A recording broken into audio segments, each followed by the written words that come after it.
Hello, everybody. Welcome into another episode of Around the Octagon. We have UFC 315. I am joined by Ryan and San. Little switch up in the rotation. We're coming off UFC Des Moines, and I guess we'll start off with that a little bit. Let's touch on Bo Nickel getting TKO'd by Renier de Ridder in round two. Both you guys were on RDR. I tip my cap. San, congratulations on the perfect week. Thank I you. guess, what'd you guys think of that fight, and where do both these guys go next? I think it kind of I guess to answer your first question, it kind of went similar to what I expected. Maybe a little bit more grappling exchanges than I expected. I didn't think they would engage in that, or I didn't think RDR would want to engage in that. But he looked dangerous on the ground. He put Nickel in positions where he thought, where both thought he was on the offensive, but really he should have really De Ridder was in the offensive, being in that shell. Um, but yeah, it kind of goes back to what I was saying, back in the last pod. I think I thought that RDR was going to take him to weird spots in striking that Bo kind of just hadn't experienced before, and those clinch knees, that ultimately put him out. That's something that he hadn't seen before. That Muay Thai. He's fighting. Bo was fighting a lot of less experienced, less talented strikers before, and then you get a guy that's kind of creative and weird as RDR is gonna be, and he put him in those spots that Bo didn't really know what to do, and then ultimately got put out. Did I expect the knockout? No, absolutely not. I thought the fight was going to go to decision, and I thought RDR was just going to take it to points. So absolutely blew me away that he was able to put him out. Kind of showed a different side to Bo. He kind of had some quit in him when things started getting tough, which is sucks to say. I hate to say it, but he did kind of seem to doubt himself a little bit, and I think that's ultimately what got him in the position that he got put in. As far as what's next, I think Bo needs another fight to get him back to where he was. Maybe, starts climbing in skill. What he really needs is experience right now. I expect him to take a long hiatus. I wouldn't mind, or yeah, I wouldn't mind if he took about a year off, year and a half off, and really, train the striking and really focus on that. And just put him in a better spot to defend those striking exchanges. But for the Ritter, I think he's got two fights. If he wins them both, climbing up in the rankings, I think he could have a good shot of having a title shot soon. By the end of the year, probably not. But if he keeps his streak going, fighting the fighters that he's beating, and the way he's beating them, he's got a very solid chance of fighting for that title next year. Yeah, well, you pretty much took everything I was going to say away from me. So I think I'll just add on to it by saying this. Good on you. Um, it was weird, right? Because Bo was hyped up to be this monster, and then at the same time, I think that kind of shadowed the hype shadowed the fact that he realized now once he got into the kitchen with the Ritter that he's almost sort of like a one-trick pony. And once that trick didn't work and the Ritter was able to scramble out under, throw his hips and whatnot and get back up to the feet, and Bo wasn't able to hold him down. Yeah, you just saw that kind of like look of defeat in Bo's eyes, like going into the second and then into the third round. It's like, what I'm doing isn't working. And I thought that, like San said, in this fight, after round one, DeRitter would be able to tough it out and then probably edge it out on the scorecards. But those knees were vicious, and it was almost, but still weird in a sense. That finish was still pretty weird. It almost looked like, I don't want to say this and put like about Bo because obviously he's an extremely tough guy, good fighter, and he will bounce back from this. I'm almost positive of that. But it was like he saw the chance, to just drop, and he took it immediately. It was like nothing. There was no shots thrown back. It was just a couple of body knees to the body, and he was done. Weird to see. But I think this is a good lesson for Bo. He's definitely come on. He's spoken in some interviews now, and he seems a lot more humble about it. I think you are right. He's probably going to take a long time off, work on that striking, get a more complete game going. But, you have to remember this is the guy that came in talking heavy, Maul Hamzat, everything like that. And I think he'll learn from this. And I think two fights, he'll win his next two, be in the rankings. And that's my take on it. And as for DeRitter, I saw on Twitter today they were teasing a potential matchup with Robert Whittaker. The UFC had kind of hinted that that's in the works now. So timeline on that. Very big step up, obviously, for Ritter in competition. But I don't know. This guy continues to go out there and impress. So we'll see. Yeah, I just think the times have changed. You need a dynamic game to win fights. Bo Nickel has been unable to really put that together.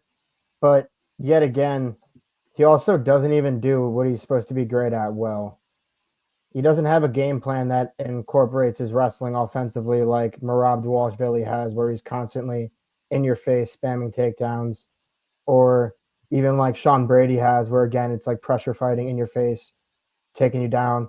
You don't have a chance to catch a breath because his cardio didn't even look like it was like that.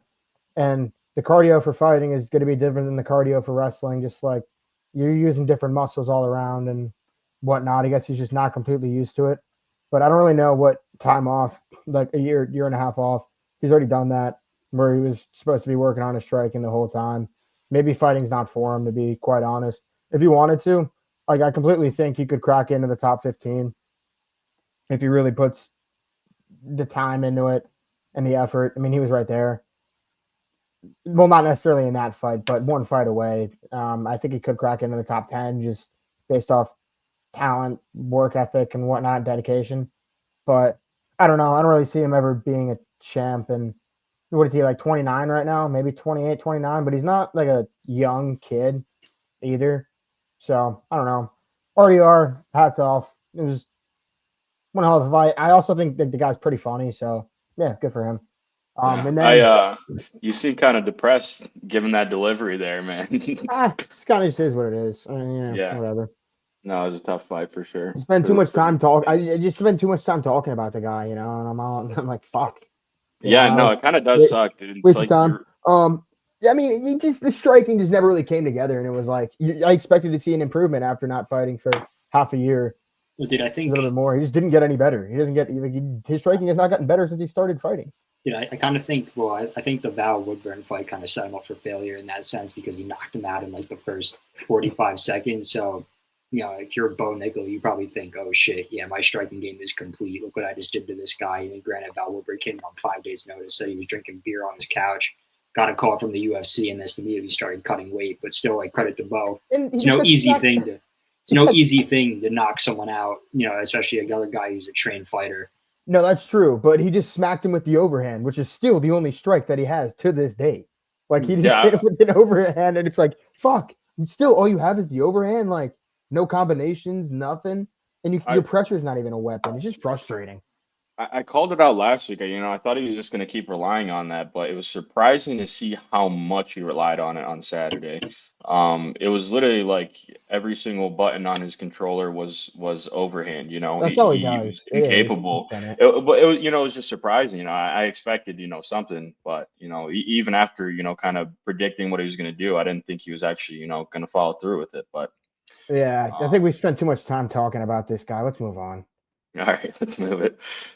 Moving on. Hats off to Corey Sandhagen. Big fan of Corey, and I think he is up next for a title shot. I know Piotr Jan's calling for the fight. I know Piotr Jan won the UD a few years back. Corey won round 1. After that, it went Piotr's way. He had the knockdown. Competitive fight, fun fight. But at the end of the day, the UFC is a business, and I think people want to see Sean O'Malley versus Corey Sandhagen, or even Merab Dvalishvili versus Corey Sandhagen more than Piotr Jan in both circumstances, just because it's fresh blood and Corey's fucking awesome. So I'm really pulling for that Corey Sandhagen title fight. I think that's the fight to make next. Makes sense in both circumstances of who wins the title. I don't know. What do you guys think? Ryan, I'll let you start with this one.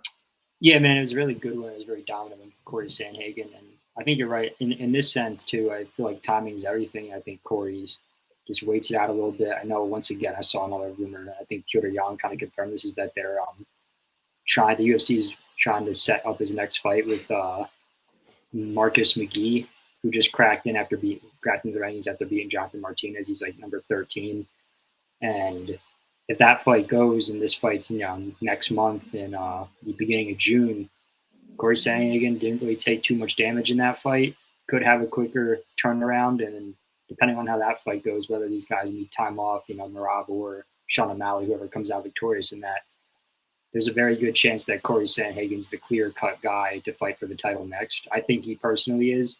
Outside of Petr Yan, you can make the argument for either guy, but I'd like to see some fresh blood, and I'm sure the fans would too, getting the Octagon to fight for a title. So I think this win's looking very good for Corey in terms of getting the title shot next. Yeah, definitely. Although I wouldn't hate to see a Petr Yan rematch. I think him in his last few fights, he really got out of the slump that he was in, a little while back. He was kind of, plateauing a little bit. And you really see the improvement, or maybe, you can see the shine get back in his eyes when he's walking in that octagon. He's definitely in a better spot, and he's, ready to perform and to be a serious contender.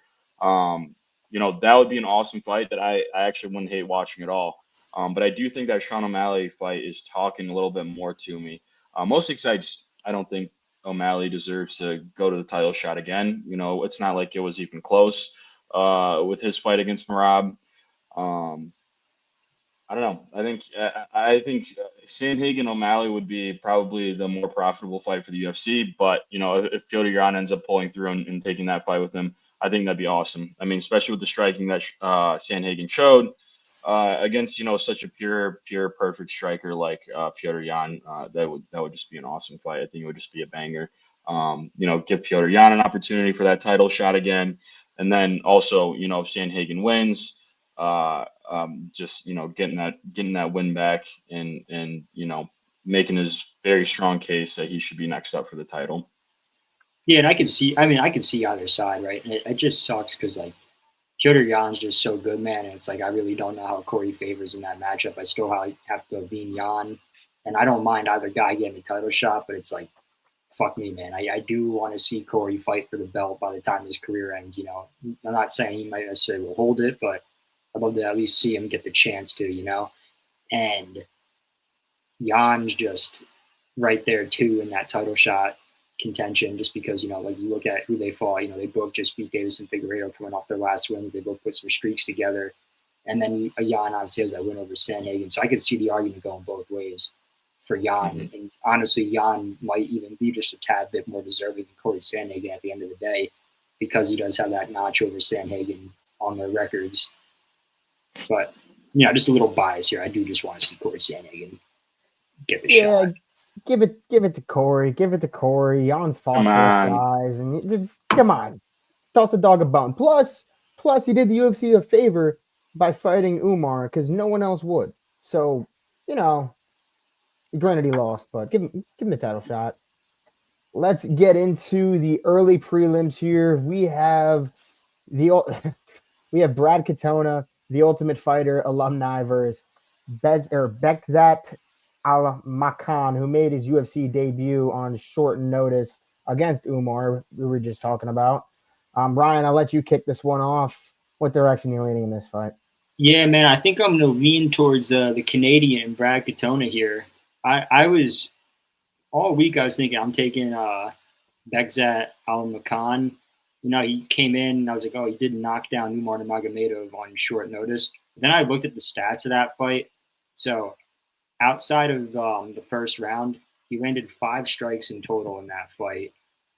And then 3 significant strikes, the knockdown being one of them. So maybe one or two shots of significant ground and pound to follow up. And then Umar just kind of had his way with him, for lack of a better term. And it's just I don't know. Brad Katona, granted, maybe not the flashiest, but tough, fighting in his home crowd, can mix it up, has shown to mix it up, do it all. And I just haven't seen enough out of Bekzat, besides him being on his back for 12 plus minutes the first time he fought in the UFC, to be able to confidently say this guy's going to go out and win against other UFC caliber competition. And with that home crowd, that slight home crowd advantage, I'm leaning here as Brad Katona as a plus 45 underdog. I like the money there. Yeah, I'm with you. When I first saw the odds and just, checking out, the fighters at face value, I have recently been kind of, leaning away from Brad Katona, and seeing that he was an underdog here kind of made me want to pick the other guy, Beksat. But yeah, I agree with you 100%. I think Beksat is kind of a fighter. A lot of his fights haven't left the first round, at least, in the UFC. And I was surprised to see, how low his output is. Kind of in line with what you're saying. He's not putting as much output, over the course of a fight to make me comfortable. And I don't think he has enough experience with rounds in the UFC to make me comfortable enough in betting him, especially as a favorite. And Katona having that experience, really showing the grit. He's a gritty fighter. He's not, like you said, the flashiest, not the most talented guy, but he's just gonna first guy in, last guy out of the gym. But yeah, no, I'm hoping that the Canadian home advantage, will play in his favor, and I'm with you. I think Brad Katona takes this one. Yeah, if you guys watched Beksat's debut against Umar, I remember watching it live, and he starts off the fight, clips him right away, and knocks him down. Umar drops, and then once he drops, he just grabbed his ankle, and that was essentially the entire fight. Because then, as soon as the next round would start, Umar was just pressure wrestling because he didn't want to get hit again. So, like, I do believe the guy does have some pretty serious power. Brad Katona has never been knocked out. Seems pretty durable. I don't know what Beksat's like out. I don't know how much he's like what his output's going to be in a fight where you're not just getting wrestle fucked at that constant pressure the whole time by Umar. Like Brad Katona is definitely a step down, but yeah, I just think Katona is a little bit more durable. He's faced the better competition. He's faced UFC competition for a while, and he kind of does it all pretty well. Like he's not really bad anywhere. So yeah, I'll go Katona as well. Yeah, I also have a Brad Katona rookie card. So if he somehow, like becomes the best fighter in the world, that'd be super chill with me. So I can't bet against my own horse here. There you Yeah, go. and I guess I watched him fight on the Ultimate Fighter too. So and I'll Yeah, take it. his season-ending fight with Cody Gibson was sick. That was It was, and his fights horrible. aren't bad to watch. Like when you watch Brad Katona, you're gonna watch a fight, and you're watching a fight that's not really gonna be too boring. It's usually a pretty good fight. It's Yeah, not bad. he's the type of guy that just bites down the mouthpiece, throws, and there's no quitting that guy. Yeah, agreed. Moving on, we have a featherweight bout between Daniel Santos and Young Lee. Santos has been pretty not busy. He hasn't really fought too much. Young Lee coming off that knockout TKO loss. Ryan, I guess I'll let you kick this one off first again, going with the road to the UFC guy. Which way are you leaning in this one? I'm leaning Young Lee. Granted, the note, like you said, Daniel Santos hasn't fought in a while, and it's been very inactive. A lot of fights canceled, and he took this fight on like 2 weeks' notice. Young Lee's been preparing for a fight, full training camp. Had a little bit of a I don't even want to say bad performance. Like the fight ended before it could even get started against Haider Emil, and Haider Emil obviously one of the better prospects coming out of the 145 division. Just took him out, and I when I watched that fight, I'm like, okay, yeah, Haider Emil just came out swinging, throwing for the fences, didn't care about time on the clock, and I don't know if that was a part of the game plan or if Haider Emil just said, fuck it, throw it out the window, I'm just going to do this. But Jung Lee in his debut against Blake Builder looked very good. He looked good everywhere. Looked good on the feet. Defended takedowns, initiated some grappling of his own, some sweeps. He has a very competent game. He's pretty technical everywhere, and I like to see more out of him. And plus, he's on a full training camp. Meanwhile, Daniel Santos hasn't fought in quite some time, taking this one on short notice. Give me Jung Lee here. Yeah, I mean, the odds speak for themselves. This is pretty much a toss-up when it comes to, decision making as well, for me. But I am going to lean Daniel Santos here, for a strange reason. He has had a lot of cancel. He's had, I think, 3 canceled bouts in the last 2 years. And I think he's being very selective of who he's fighting. I mean, he was supposed to fight Said Nurmagomedov. And that's a very strong name when it comes to UFC. That got canceled. He had 2 other bouts before that got canceled. I don't think he would have taken this on short notice had he been, not confident in his abilities to finish this fight, and maybe not finish, but at least get the nod at the end. So I'm just going to lean Daniel Santos here for that reason. And also, you know, coming in as a last minute, you know, fill in, and being, you know, even odds with the other guy, I think, you know, that kind of says something about, you know, his abilities, or maybe the odds makers are kind of, you know, seeing, even though he is coming on short notice, he's still very capable of finishing this fight. So I'm going to lean his way. He's also a Shoot Your Bucks fighter out of that gym, which is, you know, Diego Lima's gym where Charles fights out of. So I fuck with that. I fuck with that team, and I'm rocking with Daniel here. Yeah, I think Santos is a pretty well-rounded fighter. He's pretty good everywhere, pretty high output. He can grapple, long layoff, and 6.5 inches of reach. Probably going to be a striking bout, I would think, for a large part of it. Yeah, I like the reach. I like the activity out of Young Lee. I would say if Santos would have had been more active, I would have gone Santos. I definitely would have, even if he had fought in mid 2024. But I don't know. That's a long time, and I think being out of the octagon for that long, for a lot of guys, will affect their output as well. You kind of get ring rust, feel a little bit weird getting right back in there. Maybe you drop round 1, 3-round fight. I don't know. I'll go Lee.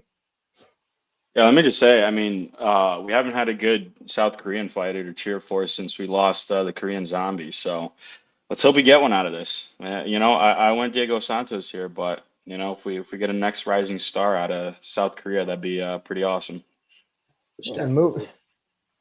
Moving on, we have Marc-Andre Barriault versus Bruno Silva. This is an interesting fight in itself as well. San, I'll let you kick this one off. Are you rocking with your fellow Brazilian? No, I'm actually jumping ship on this one. I think the odds on two Silvas winning on the same card is pretty low, unless you're talking about two Anderson Silvas, one of his, you know, a clone of his fighting on the same card. But you know, no bullshit. Marc-Andre Barriault is, you know, a beast. He's just, you know, you look at the guy, he's a specimen. He's jacked up. You know, he's got good output. He can strike like a motherfucker.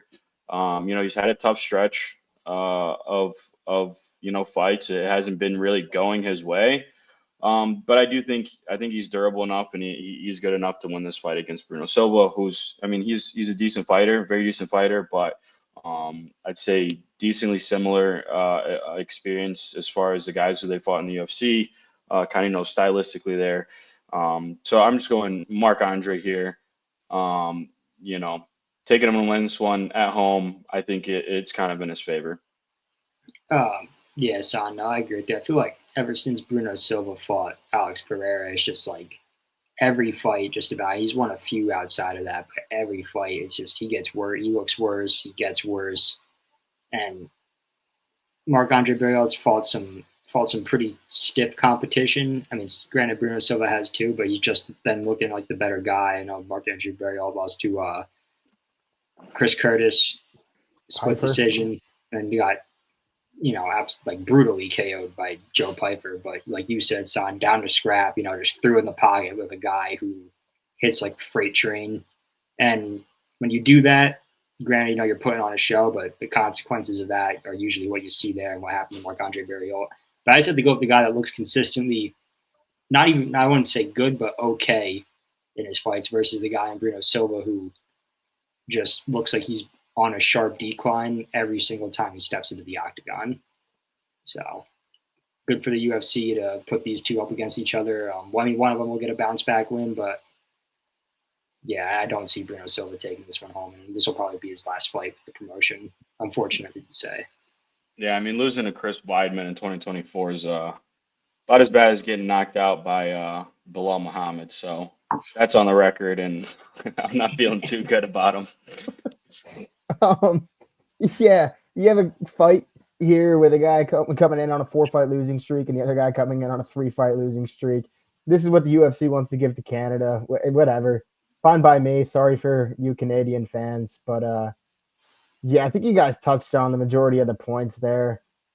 I'm also going Marc-Andre Barriault, so I'll make it a clean sweep. I think the output's a little bit more there. And you'd think a guy like Silva would have found the guy with the last name Silva would have found a submission in his career at some point. Nope. So, yeah, this is probably going to be a striking fight. Again, I'll favor Barrialt's output a little bit more. And yeah, Silva is going to be packing his bags. Kind of a shame that the GFL is no longer coming together for him. But on to the next. We have Navajo Sterling out of City Kickboxing opposing Ivan Earlson.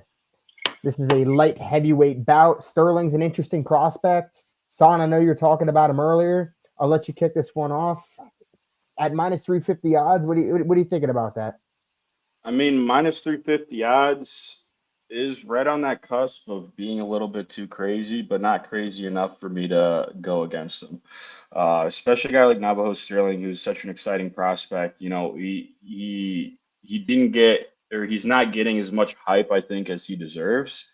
You know, he had a crazy knockout streak for a few fights. Very good output, very good striker. Just in general, a very good fighter.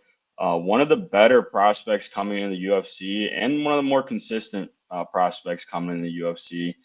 Long winning streak before this. He did have a loss in kickboxing, but not in MMA. So you know that makes me really, really confident in him. I know I talk a lot about losing that zero, and I usually go against the guys with the zero. But this time his opponent has a zero. Ivan is 6-0, I think, in MMA. So at least maybe in the UFC, I'm not sure. And all right, never mind. That is a lie. He lost his last UFC fight, but Sterling 6-0. Sorry. Yeah, I don't know. I just think Sterling's good. I don't know much about the other guy, to be honest with you. I wish I could, give you a better breakdown, but I think this is kind of just a setup for a new prospect that, and he's just going to go out there, take that chance, probably take him by KO. Ivan was KO'd like 2 fights ago, I think. So, I can see it happening again. And if there's somebody that's going to do it, I think Sterling's going to be the guy. No, so I definitely agree. Although, like, the zero curse has been pretty prominent in 2025. I think it's something like 22 fighters have lost their O already this year, which is absolutely nuts. This fight's pretty much set up for Sterling to win. It's not going to be going to the ground. It's going to be a stand-up battle. The guy has much kickboxing experience and just, really good technical striking. The fight's going to be 15. If it goes the distance, it'll be 15 minutes in Navajo Sterling's world, where he's most comfortable. So, puncher's chance sport. Could we see another undefeated prospect get sent out of there? Possibly. I don't see it happening. I've been wrong a lot this year on that, though. Fuck you, Peyton Talbot. But we'll see. I'm edging Sterling here. I'm not going to touch it. Just given the way the year's gone, I'm not throwing any bets on this, nothing like that. I just do think the better fighter is still Sterling. He does have a lot to prove, though, in this division. And if he can put on a performance, maybe I'll start riding the train a little bit harder. Yeah, I felt like Sterling had a lot of hype going into his debut, and it was a little bit underwhelming, just given how much hype he had. He's a City Kickboxing guy. Izzy's talked him up a lot. He talked him up on Joe Rogan. He's like, I trained with the best striker, Navajo Sterling, yada, yada, yada. So you hear the name, expecting big things. They're coming into the UFC, not fighting the toughest of competition. And he won a decision. He won all the rounds in the decision, but it just wasn't fireworks like you were kind of expecting. Then you have Ivan Earlson here, on the other hand, who lost to Ian Cutelaba in his debut, who's a long-time vet, but the guy's probably 500 in his UFC career, long tenure, but he's nothing special. So you're going in there losing a split. You're kind of thinking like, all right, where's the ceiling at this guy? You're already 33. Navajo Sterling's 28 years old, I think, somewhere around there. Young guy, high ceiling. I'll go that route. I don't really like playing minus 350 on it, but Sterling can also mix up the fight pretty well. He can grapple as well. I know he's a kickboxer, but his grappling game is pretty competent. He has a very long reach, 79 inches there. He's long, keep you away. I don't really see him getting like wrestle fucked or anything. And I think it would be the better striker. I'm going Navajo. Moving on, we have a light heavyweight bout between Modestas Bukauskas. Oh, Jesus. Bukauskas opposing the guy we were just talking about, Ion Cutelaba. Ryan, I'll kick this one off to you. What direction you going in this fight? Yeah, this one I'm leaning Ion Cutelaba. You know, he's just like some of his performances have obviously left like a lot to be desired, but the thing that worries me, and I know he's come back from, is Bukauskas' injury that he suffered. You know, just blowing out his knee to Khalil Roundtree when he hit him with that oblique kick and just tore every single ligament in his knee. Took a long time off to recover. Bukauskas has come back strong. Pretty sure he's like a 2-fight win streak on that. I know he beat Prachnio. I'm pretty sure he beat someone else, but those guys were primarily strikers, whereas Ion Cutelaba is down to brawl with you, but will also mix it up, and he's a very dominant, pretty dominant grappler. And I just don't see, especially if this fight goes the distance, especially with that knee that really has been put to the test when it comes to stuffing takedowns. And for Bukauskas, confident enough for me and Bukauskas to bet on him. So I'm winning the Ion Cutelaba route, split decision, maybe, you know, like somewhat comfortable decision, maybe split, but I think the grappling is gonna edge this out here. And Cutelaba is just a fun fighter, dude. You never know what he's gonna do. He could be winning at one moment and then be slept on the floor unconscious the next. He might do the dumbest thing you've ever seen in the octagon, have like a winning position in grappling, give it up for no reason whatsoever, and then complain about it after the fight. And I love that. So give me Ion Cutelaba here. Yeah, it's real grit, man. I'm glad you mentioned the Khalil Roundtree kind of blowing out his knee. That was, you know, a very significant point in his career. He did take a good time off for that. But since then, he's won 6 of his last 7, which makes me feel really good. A few KOs, few subs here, or 1 sub in those 6. So pretty good track record since he got hurt. I definitely would have been worried about that leg more if this was, you know, 2 fights after, 1 fight after, 3 fights after. But we've been 7 fights gone. We're 7 fights removed and what, 4 years removed from the injury. I think he's in a good spot health wise. And you know, I think output Ion has more slightly. But I think Ion's record recently has been a lot more spotty. And Bukauskas is just, you know, with a lot more momentum than Cutelaba is.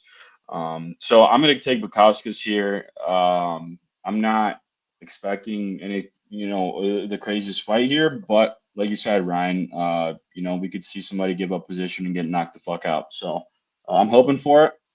We'll see if it happens. Hopefully Bukauskas isn't the one getting knocked out, because I'm riding with him.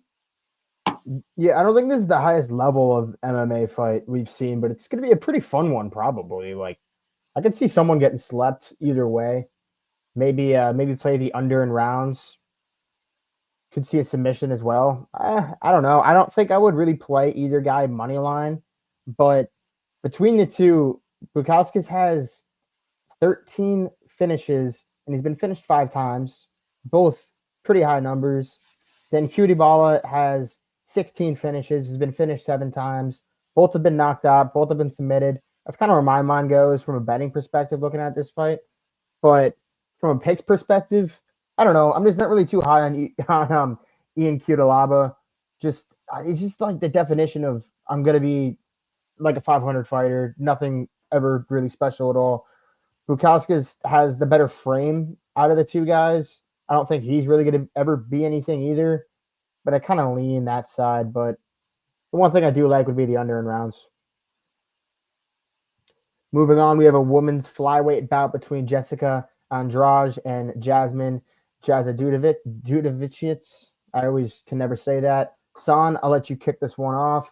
Are you riding with Andrade or Jasmine? Yeah, this one's tough, dude. Because Jessica Andrade is just, you know, she's one of those women fighters that is exciting to watch. I mean, she usually puts on bangers. She's usually very on top of her game, usually can get a finish or at least makes it a very exciting fight. But I just haven't seen much from her recently that makes me really confident in her. Obviously, I think the line is one thing that's kind of sketching me out right now. She's plus 235 against Judovicius, minus 290, which is off, you know, off rip. That kind of throws me off a little bit. Looking into it more, it really does make sense why she's the underdog here. She's got 6 inches of a height disadvantage, a bit of a reach disadvantage, 6 inches of reach disadvantage as well, leg reach disadvantage. I mean, everything is kind of statistically going to just shoot a vicious side. Yeah, whatever. You know what I was trying to say. So I think the numbers speak for themselves. I do unfortunately think Jessica's time is coming to an end in the UFC. She is getting older. She's not looking as springy as she used to be, as high output heavy as she used to be, and kind of running around that cage, grappling, throwing strikes. She used to be pretty wild, and I just haven't seen that in the last few fights from her. So I'm just gonna say her first name, Jasmine. I'm taking her at home too. With all those, height and length advantages, I think she's got this one. Yes, I do agree with you. I think the UFC put this one up for a reason. I mean, Jasmine's riding a 4-fight winning streak. Every fight she seems to be getting better, even at the ripe old age of 36. Which is strange to me, right? Because like Jessica Andrade, you feel like she's been in the UFC forever. Jasmine's up and coming, and Jessica Andrade's only 33 years old.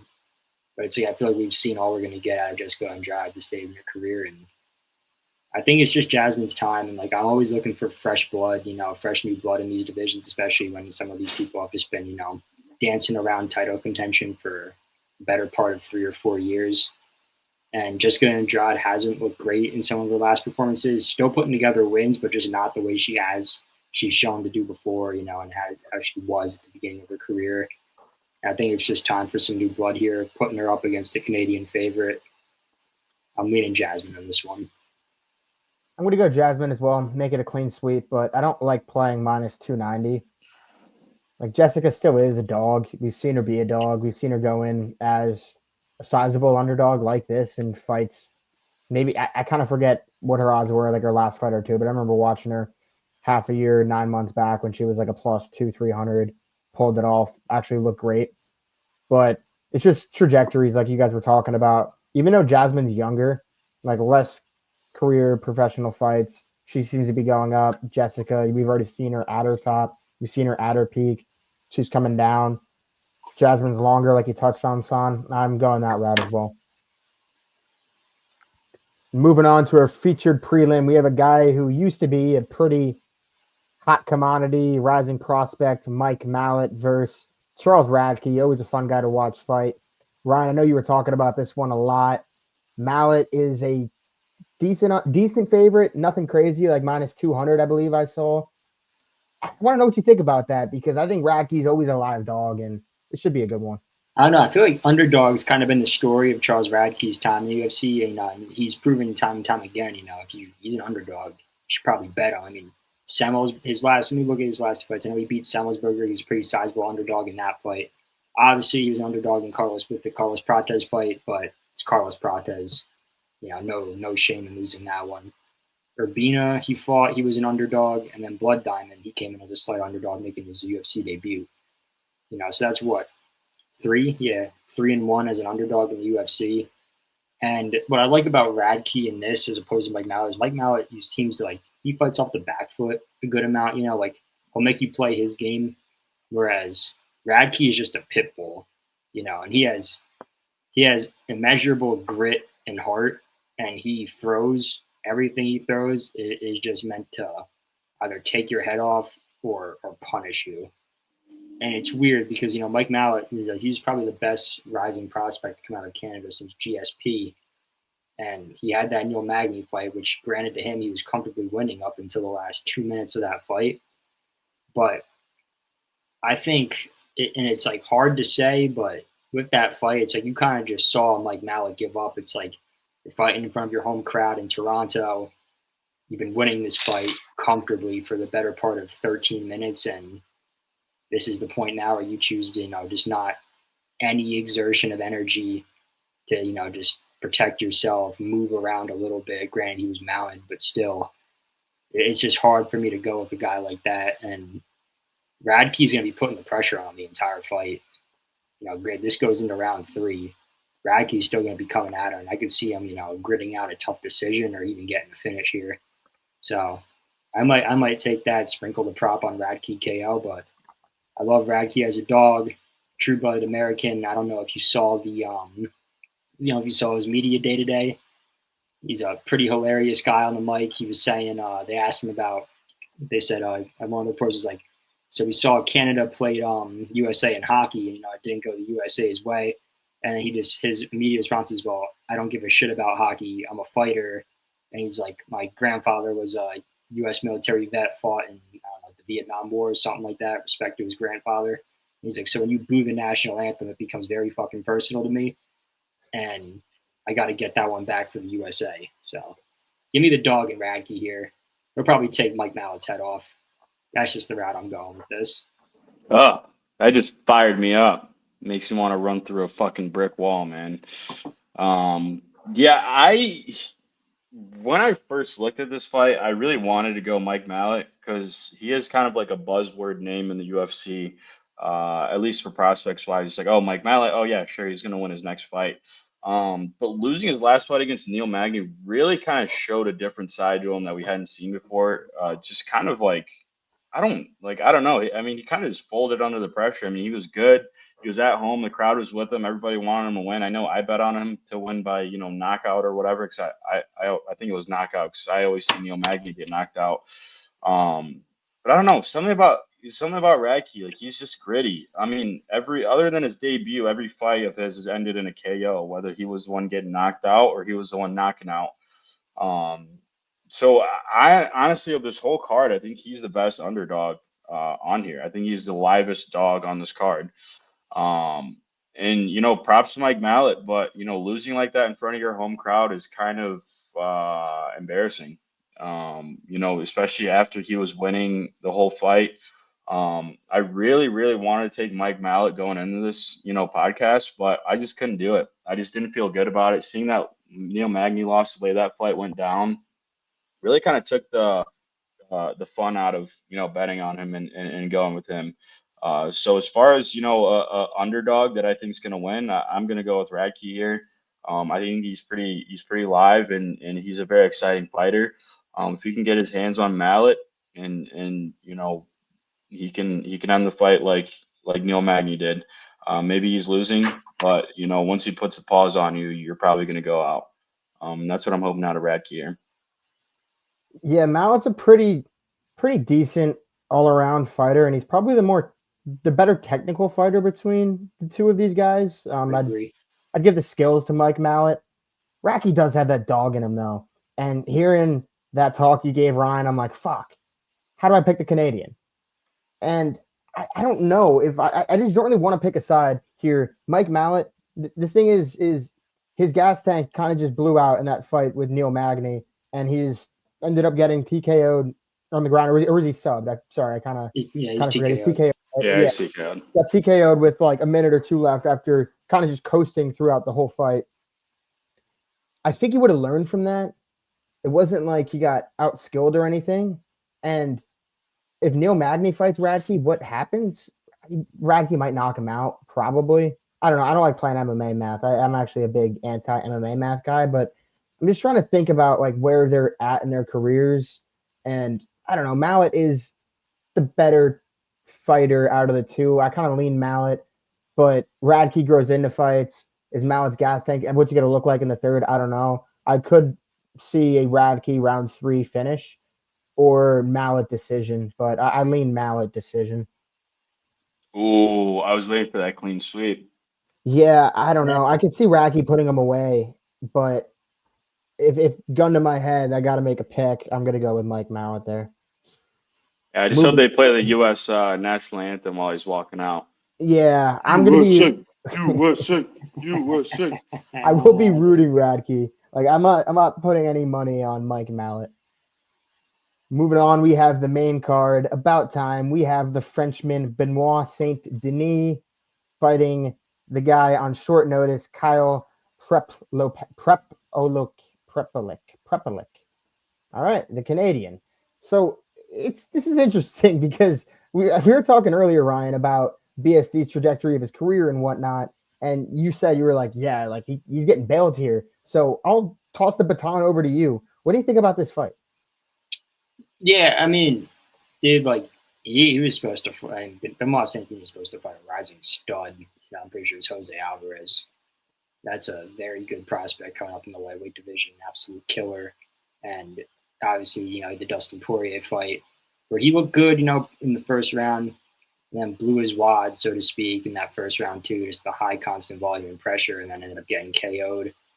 Obviously, it's Dustin Poirier, definitely a hard matchup. And then I had thought that the Renato Moicano fight would have been a lot closer, especially fighting in your own crowd. But dude, I mean, credit to Moicano, took him down immediately in round one and just threw everything on the ground to him with vicious intention, getting the doctor stoppage. But that was like, you saw that fight. It wasn't even close. Even round two, you look at round two, which Moicano lost, but you could just tell he was coasting. Moicano was like, yeah, looking at my opponent, his eyes completely shut, and he's cut everywhere. Every time I touch him, he's bleeding. And Moicano knew, and he even said, he's like, there was no way this fight was going to see a decision just based off that fact alone. Benoit couldn't see out of his left eye. And you kind of thought, okay, maybe this is the ceiling for Benoit Saint Denis, but we'll see. He's only 29 now. He was 28 at the time, so definitely still some growth for improvement, not at the prime of his career. But when they announced this fight, I'm like, oh my God, he's going up against another absolute killer. He's completely dialed. It's like, this might be it for Benoit. I'll be a 3-fight losing streak. But now he's taking up a guy who I'm pretty sure is just some Canadian they pulled up from the regional scene, making his UFC debut off the couch. I can't see Benoit Saint Denis losing. I mean, he's fought better competition. He's won against better competition, the man that he's facing in the octagon. So this will be a good career-saving, but like, you know what I'm trying to say. It's just good bounce-back win, good, easy way to get back into the win column. I'll take Benoit Saint Denis by finish, probably by sub. That's where he seems most comfortable, surprisingly, with the ground game. Nine wins by sub as opposed to 4 TKOs. Can get it done. Has subbed some pretty good guys in the past, like one of the Bonfim brothers, who are pretty decent, very well-rounded grapplers. Yeah, give me Benoit by sub here. And career-saving sub. Maybe he'll get 50K, offset some of the losses he's had in his last 2 fights. Yeah, I'm just looking at the records here. This is tough, man. Especially with Benoit at -1,000. I think that's kind of ridiculous. And if you're an underdog bettor, you're gonna sprinkle on Prepolek here. He's got 10 knockout wins.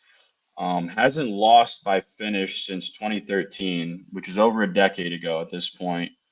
Has had some decision losses. No crazy, not in any crazy, promotions. He's fought in the UFC before once, lost his contract, twice, in the UFC, and then kind of bounced around promotions from there.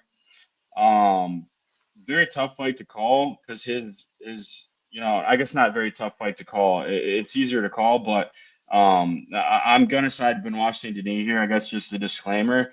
But if you're an underdog fighter, or underdog bettor, I think Prepolek has really good value on him. I mean, odds wise, it's crazy in Benoit Saint Denis' favor. And Prepolek's a pretty good striker. Like, he's got a shit ton of knockouts. And he's never been knocked out himself. He has been submitted twice, but like I said, the last time he got finished by submission was in 2013. So, he's got a fighter's chance here. I mean, he's got a chance to, get the knockout. Maybe he's been taking a lot of damage recently. I mean, between Dustin Poirier and Moicano arguably had the first 10-7 round in the UFC against him. I don't know. I could very much see it. I'm definitely going to sprinkle on him. And by sprinkle, I mean, like, probably less than $10, but I'm putting money on him. But I'm still taking Benoit Saint Denis for my official pick. Kind of toss him a bone here.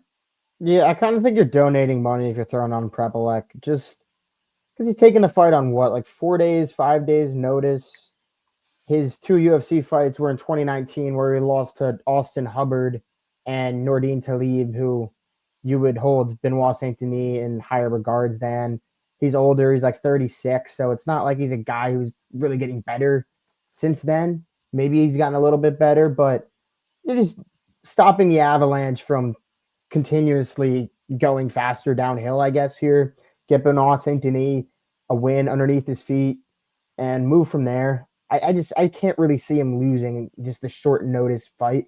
Granted, he did get knocked out against Morcano and Dustin Poirier, but there's no way this Prep-elect guy is anything like that, Unless Yeah, no, Benoit agreed. Pin's just like mush or his brain's just mush and he just goes out off a clean temple shot. I don't know. I mean, puncher's chance is always there for anyone in MMA, and he has been knocked out, so it's even more prevalent, but I just can't really see it happening.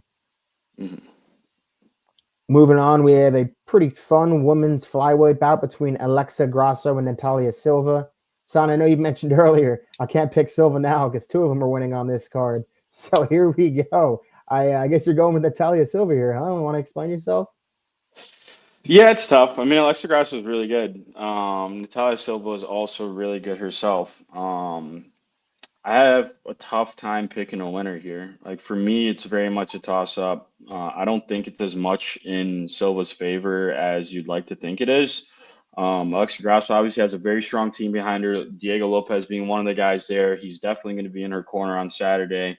You never know, with a guy like that in your corner and, with that being, your training partner, you never really know what you're going to get. Grasso is still very highly ranked, super good fighter. But I think kind of just maybe changing of the guard moment for Natalia Silva here. 3 Silvas on one card winning would be crazy. So I did have to take Bruno out of here. I am going to go with Natalia Silva. She's jacked too. Like she's peeled. She's fucking strong as shit. Not much of a height difference, not much of a reach distance difference. I think it's going to come down to activity. I think Natalia Silva is going to have, the younger body and more prepared body physically to take on Alexa Grasso. Although, if this sprawls out on the ground, it could always go Alexa Grasso's way. She's a very good, grappler too. Her as an underdog as well is a very good value play. But I'm going to take Natalia here just, for going downwards and upwards motion in Natalia's favor here.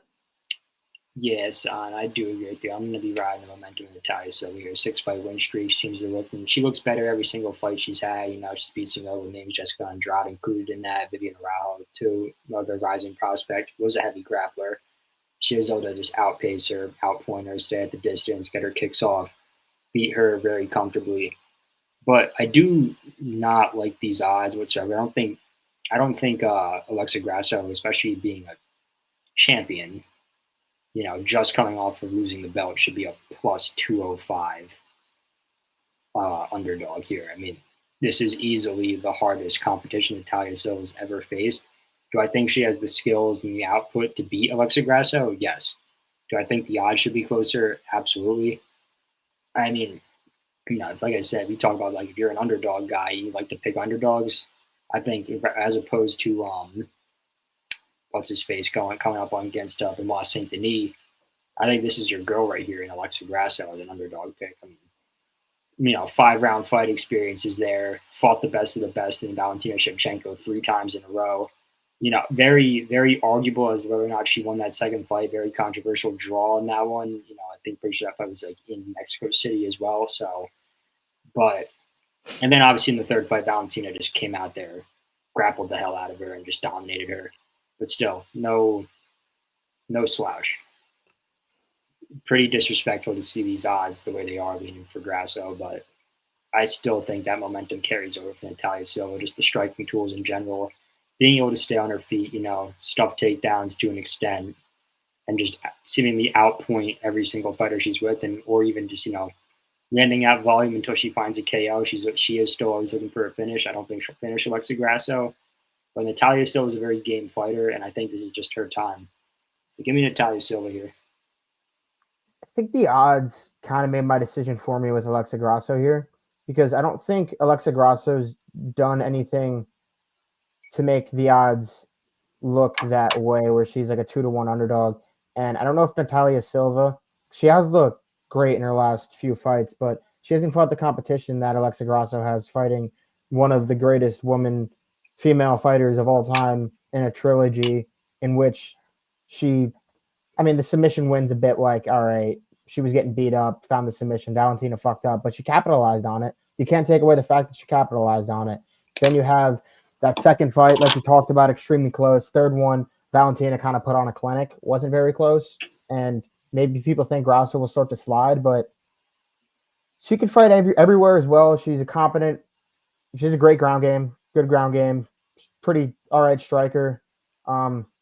Yeah, I just think the odds are disrespectful, and at 2-1, I'm going to side with Alexa Grasso here, but I also don't have a good track record on picking WMMA, so I'll say that. Take it with a grain of salt. So that's why it's a tough card here. We're going to do our picks competition, and 2 of the fights are chick fights, and I'm like, oh, fuck, I'm toast.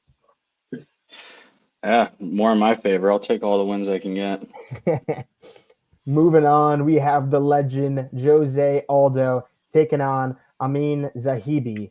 Interesting fight. We talked about this one as well. It's stuck smack right in the middle of this pay-per-view. I know you guys were kind of proponents of this fight. You were like, yeah, it's a pretty decent matchup, and I don't disagree with the matchup. I just don't think your pay-per-view is ever going to be too good if this fight is right here at like this stage in both these guys' careers. But Ryan, I'll let you kick this one off. What direction you going here? I'm going José Aldo here. I always got to ride with the Brazilian, especially in José Aldo. Like, legendary career, obviously, and the fact that 38 years old, still sticking in there with some of the best.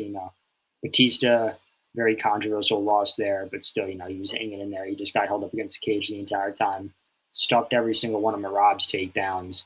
Very good anti-wrestler. I think he has to have the highest takedown defense percentage in UFC history. Like, that guy refuses to go to the ground, and he's very good at getting out of those positions. I don't see this fight going to the ground. I favor the striking in José Aldo, even at 38 years old. He shows it every time he's out there. He impresses me every time. Even in a loss, José Aldo will still impress me at his age. He's still lightning fast, still very crisp in boxing, technical striking, right kicks, everything. And I see José Aldo having a field day with Aiemann Zahabi in this one. Yeah, I agree with you. I mean, you said it all. I think grappling, he's definitely in the advantage there. Striking, he's definitely in the advantage. I mean, Zahabi's no walk in the park, but neither is José Aldo. I mean, he's a legend for a reason. He's goated for a reason. Conor McGregor's win it over him was so important for a reason. He's just him, dude. He's crazy good. And even at his age, he's peeled. This dude is in crazy good shape. He looks good. His last fight was bullshit. I think everybody's pretty split on who really won that fight. I always sided with Aldo. I thought he won that fight, especially, kind of bringing up the point that, you get enough takedown defenses and you stuff enough takedowns. I almost think that should be a point, especially with the amount of takedowns that you were seeing in that Batista fight, or at least attempts of takedowns in that fight. But that's, another story for another day. I just don't think Zahabi is all that. I think the UFC knows José Aldo should have won that last fight. Maybe they don't know he should have won, but they would have liked to see him win that last fight. One of the Hall of Fame fighters getting inducted, retiring, getting inducted, and then coming back to UFC only to lose kind of doesn't really look too good on the UFC's part either. Odds are with him. I'm with him. I think, his age isn't a factor here. This dude's got a head made of steel.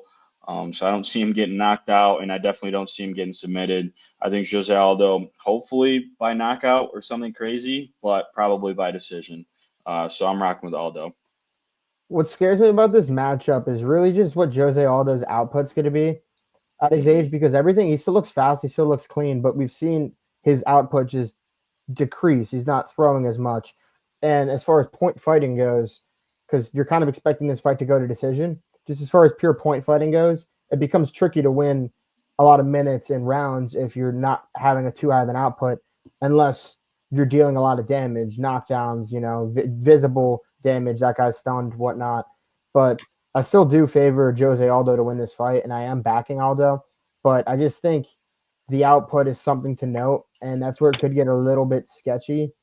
Like, his last fight, he lost just purely based off. Was it his last fight? It was just purely based off control time. It was, right? It's based off. There wasn't even control time on the ground. It was just cage control time. Yeah, he was holding up against the cage, kind of like what Merab did against him, pretty much. Yeah, I'd say credit to Merab.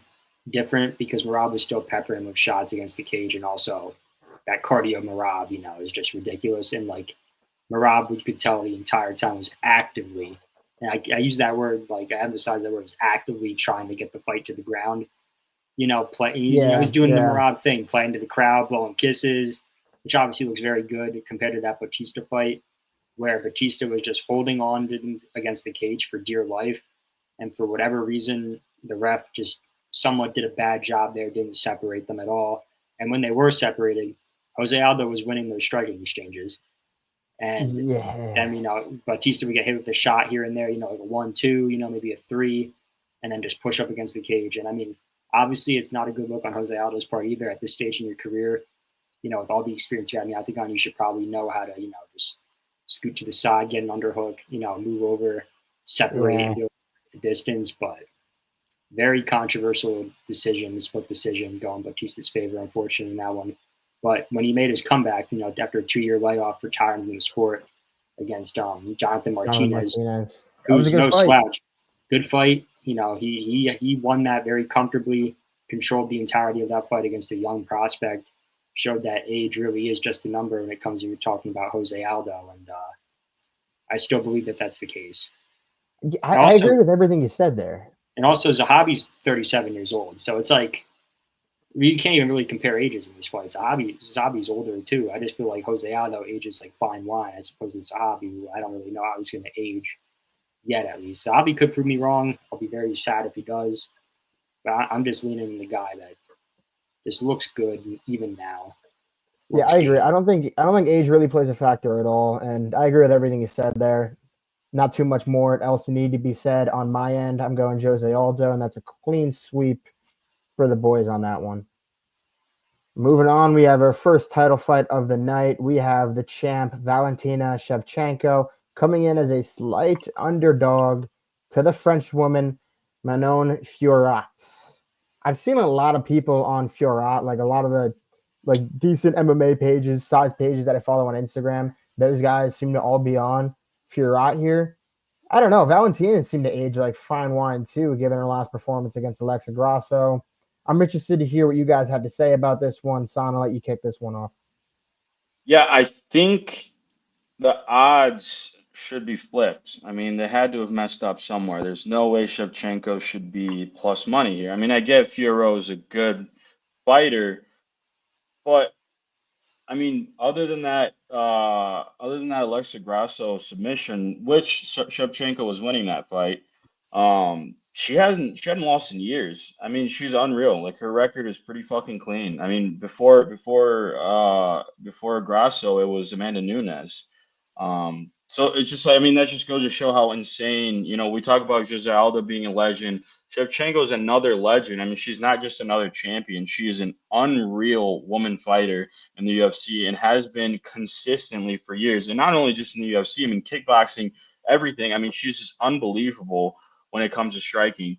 And her at plus money, I think, I mean, to me, like, I mean, my eyes just spread wide open when I saw those. Is just, not by much, but I don't think she's going to lose a fight. I think Fiorot's good. She's obviously very good competition. She beat Namajunas, but Namajunas was on that slump after losing to, I think, Grasso maybe. She kind of started, maybe I'm wrong, but she was on a little losing streak. She had lost 2 fights in a row. Then she got Fiorot. Fiorot beat Namajunas. I don't think that has as much weight as a prime Namajunas. I don't know. And Shevchenko is just unbelievable. I mean, I bet against her on her last Grasso fight. And I was just, in despair watching her just lay it down on Alexa Grasso. So I'm going Shevchenko. I absolutely love that play. I feel very confident that she's going to retain that belt. And Fiorot, she'll be back. I mean, she's still young. She's still, very healthy. So I can see her coming back for that belt, but it's not going to be against Shevchenko. Yeah, son, I agree. Like you said, I saw Shevchenko at plus money here. I was like, I don't know how you came with that number, but I've definitely thrown Shevchenko in a lot of my bets. I mean, I think that she's relatively the more skilled fighter, the more experienced fighter. All those championship rounds, all those championship fights, all those 5-round fights, main events, co-main events, fighting for the belt, defending the belt. the skid that she had with Alexa Grasso is like pretty up in the air. As like you said in the first fight against Alexa Grasso, she was winning comfortably, went for, made one small mistake, and that's the name of the game. It's goes for that spinning, that like 360 spinning kick to the body, gets caught, gets submitted. The stars just aligned for Alexa Grasso that night. Then came out and looked okay, but I think a part of that is just mental. You're trying to get the belt back from someone that just beat you, and that's like no tall task, especially in enemy territory. And she looked good. It looked like a very competitive, even fight, and it ended up being a draw off of a very controversial decision by one judge that gave Alexa Grasso a 10-8 in round 5. However, and if that doesn't happen, even if it's a 10-9, I'm pretty sure Shevchenko wins that fight and gets her belt back after 2. Goes in, third fight, beats Grasso comfortably, no questions, leaves no doubt about it, and just showed that she's still very game and can hang in with the best in this division, especially some of these younger prospects or even champions in Alexa Grasso. And it's like, I always say this about Zhang Weili too, it's like, I'm going to be riding Shevchenko until I see someone actually beat her. And I say actually beat her, I mean comfortably, dominantly win. And no one's been able to do that to Shevchenko yet, besides Amanda Nunes, but that's the best women's fighter that's ever walked the face of the earth. So very different skill calibers there compared to Manon Fiorot. And then Manon Fiorot's had some pretty close fights, especially Rose Namajunas coming in up a weight class. Manon Fiorot's very big for the weight class, so you're fighting an undersized Rose Namajunas. Rose Namajunas makes it look close. I don't think Shevchenko will make it look close. I have her winning this one.